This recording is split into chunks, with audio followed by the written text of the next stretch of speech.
আজকে আমি শশার একটা রেসিপি করব, তাই জন্য শশাগুলোকে প্রথমেই ধুয়ে মুছে নিয়েছি। এইবার আমি এগুলোকে ছাড়িয়ে কেটে নেব। শশাগুলো ছাড়ানো হয়ে গেছে, এবার শশাগুলোকে আমি কেটে নেব।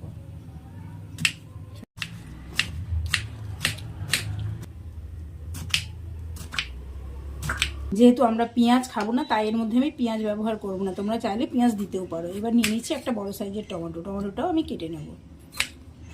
যেহেতু আমি ভাজা মশলা দেবো, তার মধ্যে লঙ্কাও থাকবে, তাই আমি 2টো কাঁচা লঙ্কা নিয়েছি। কাঁচা লঙ্কাগুলোকে কেটে নেব। এদিকে কড়া গরম হয়ে গেছে, আমি কড়াতে 2টো পাঁপড় সেঁকে নেব তেল ছাড়া।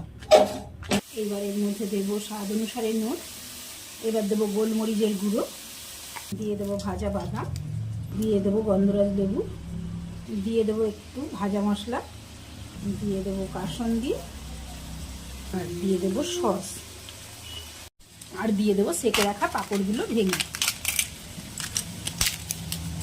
দিয়ে এটাকে ভালো করে মাখবো।